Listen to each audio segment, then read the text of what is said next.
Je suis le docteur Michel Delorgeril du CNRS à Grenoble. Ma spécialité est la cardiologie, le cholestérol et les médicaments contre le cholestérol. Ma conclusion, après 3 décennies de travail sur ce sujet, est que l'affaire du cholestérol et des traitements anti-cholestérol est un épouvantable scandale sanitaire, bien pire encore que l'affaire du Mediator. C'est pourquoi j'en appelle à la population. Quand vous aurez entendu ce qui suit, je pense que vous conviendrez qu'il est urgent que les autorités de santé réunissent enfin un comité de vrais experts, vraiment indépendants de l'industrie pharmaceutique, pour réexaminer les données scientifiques existantes objectivement et revoir si nécessaire les recommandations officielles sur les traitements visant à diminuer le cholestérol. Notre but est, au minimum, que vous ne vous fassiez plus prescrire automatiquement des médicaments qui pourraient gravement nuire à votre santé. C'est pourquoi je vous demande d'appuyer la pétition que nous organisons auprès de l'assurance maladie et de l'Agence nationale de sécurité sanitaire de l'alimentation, de l'environnement et du travail. Car non seulement les médicaments contre le cholestérol ne sont pas efficaces pour réduire la mortalité cardiovasculaire, mais surtout, ils sont toxiques. Il n'y a plus de doute aujourd'hui. Les plus récentes études scientifiques indépendantes indiquent que les médicaments anti-cholestérol pourraient augmenter le risque d'hémorragie cérébrale. Ce sont les résultats de plusieurs études depuis le milieu des années 2000. Avoir un cholestérol bas ou abaissé par un médicament augmente le risque d'accident vasculaire cérébral hémorragique, un accident dramatique qui peut vous laisser hémiplégique, c'est-à-dire paralysé, et même vous tuer. Deuxièmement, ces médicaments augmentent le risque de cancer. Une multitude d'études ont montré qu'avoir un cholestérol bas augmentait le risque de cancer. De plus, des essais cliniques avec des médicaments ont montré une augmentation des cancers chez ceux qui recevaient une statine par rapport à ceux qui recevaient le placebo, en particulier les cancers du sein. Ces médicaments augmentent le risque de déclin cognitif lié à l'âge, autrement dit, devenir précocement handicapé mental, voire démence, c'est la fameuse démence d'Alzheimer. Ces médicaments augmentent le risque de diabète, jusqu'à 70% d'augmentation du risque après la ménopause. Et même en l'absence d'effet sur le diabète, les statines augmentent les syndromes de résistance à l'insuline, aussi appelés prédiabète. Ces médicaments augmentent le risque de devenir aveugle. Ils augmentent les risques de troubles de la sexualité dans les deux sexes, et notamment, ils provoquent plus d'impuissance chez les hommes. Ils augmentent les risques de problèmes rénaux, et cela de façon proportionnelle aux doses de statines administrées. Ils augmentent les risques de problèmes musculaires, tendineux et ligamentaires. Les experts parlent de plus de 50% de réduction de la capacité d'exercice. Ils augmentent les risques de pathologies articulaires inflammatoires. Alors, si vous prenez vous-même des médicaments contre le cholestérol, ou si c'est le cas d'un de vos proches, signez de toute urgence notre pétition en cliquant ci-dessous pour demander aux autorités de réunir des experts vraiment indépendants pour réexaminer les autorisations de ces médicaments. Ce que je vous dis est très sérieux. Depuis des années, je me consacre à la recherche sur le cœur et la prévention des maladies cardiovasculaires et des cancers.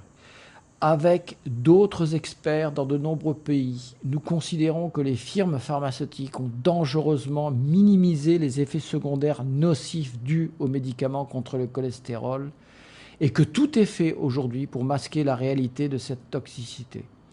Un autre problème est que ces informations vitales pour les médecins et leurs malades sont aujourd'hui occultées dans la presse médicale et presque ignorées par les autorités françaises. Mon but n'est pas de vous faire arrêter vos médicaments. Cela doit être discuté avec votre médecin. Mon but est d'obtenir en urgence un comité d'experts indépendants des industriels et groupes de pression afin de réexaminer les recommandations concernant le cholestérol et les médicaments contre le cholestérol. C'est pourquoi je vous demande de signer la pétition ci-jointe à la Caisse nationale d'assurance maladie et à l'Agence nationale de sécurité sanitaire. Il y a vraiment urgence. Car au bas mot, près de 7 millions de personnes en France sont aujourd'hui traitées avec ces médicaments contre toute logique scientifique et médicale. Comment la profession médicale peut-elle faire une telle erreur sur le cholestérol et les médicaments anti-cholestérol? La première raison est l'influence de l'industrie du médicament. Les statines, qui sont le principal médicament contre le cholestérol, constituent un des tout premiers marchés du médicament du monde. Loin devant les antibiotiques, les antidépresseurs et la plupart des antihypertenseurs et des chimiothérapies anticancéreuses. Il a rapporté Ce marché, ces 20 dernières années, 300 milliards de dollars aux firmes pharmaceutiques. Des intérêts financiers gigantesques sont donc en jeu et certains sont prêts à tout pour occulter la vérité, y compris faire publier de très nombreuses études biaisées, invoquant faussement une efficacité des médicaments anti-cholestérol. Ces erreurs et ces manipulations, je les ai montrées dans mes livres et mes publications scientifiques. Et personne n'est venu me contredire à ce jour, me montrer où je me trompais. La deuxième explication est qu'il est très courant en médecine que de graves erreurs dominent toute la profession sur de très longues périodes. Il a fallu des décennies pour qu'on reconnaisse que le tabac était la cause de 95% des cancers du poumon. Plusieurs décennies pour interdire l'amiante, dont beaucoup de médecins liés à l'industrie niaient les dangers. 35 ans pour sortir le Mediator du marché. La question des médicaments contre le cholestérol n'est qu'un cas de plus, sauf qu'il concerne cette fois des centaines de millions de personnes à l'échelle mondiale. Du côté des études scientifiques, il faut bien comprendre qu'aucun lien de causalité n'a jamais été démontré entre la mortalité coronaire et le taux de cholestérol. Le 12 novembre 2004, il y a maintenant 10 ans, une grande étude est parue dans le British Medical Journal qui montre que les prescriptions de statines ont été multipliées par 7 entre 1996 et 2002 au Royaume-Uni, sans entraîner la moindre diminution du nombre d'admissions en hôpital pour un infarctus du myocarde.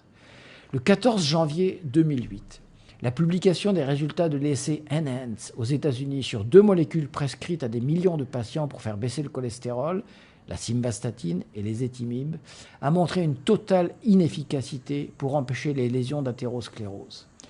Ces médicaments n'ont eu aucun effet protecteur sur les artères.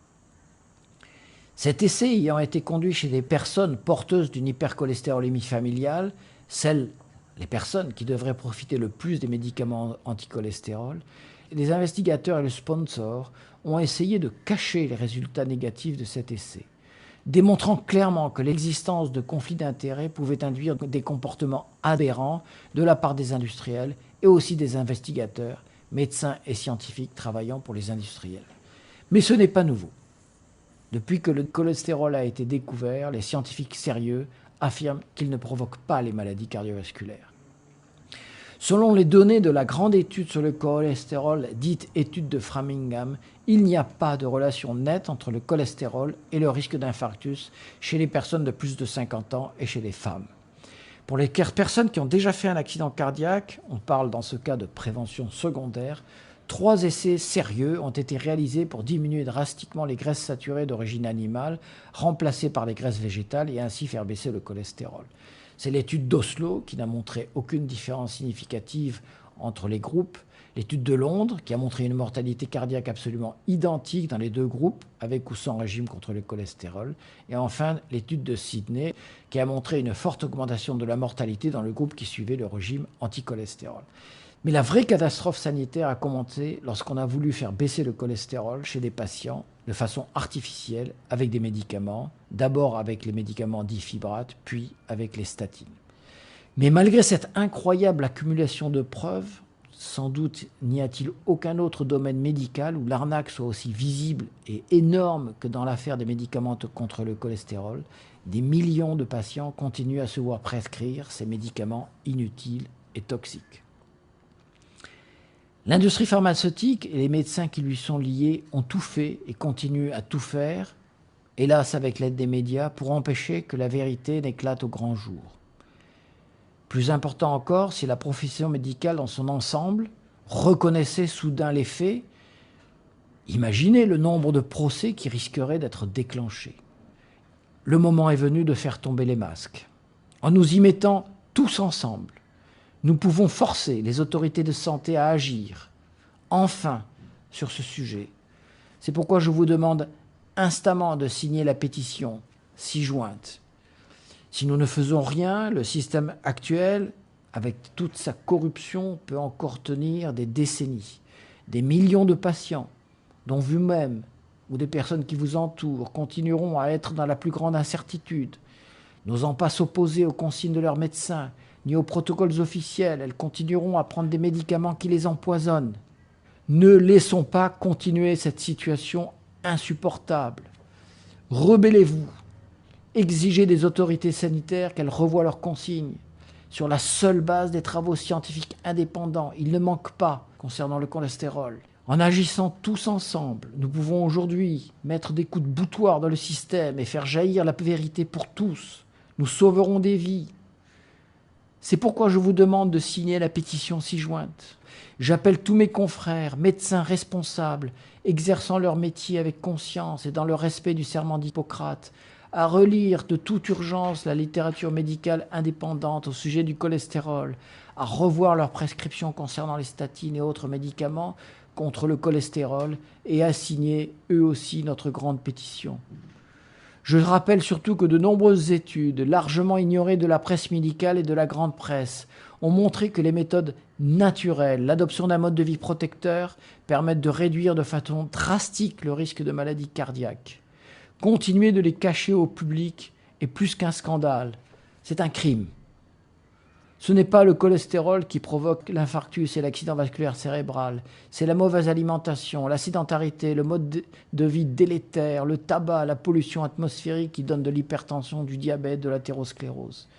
Si je choisis de consacrer ma vie à la médecine, c'est pour le bien des patients. Ma conscience m'oblige aujourd'hui à parler tout haut pour dire la vérité sur la propagande tournant autour du cholestérol. Ne soyez pas victime, vous aussi, de cette odieuse manipulation. Défendez-vous, défendez vos proches. Signez maintenant cette grande pétition contre les lobbies.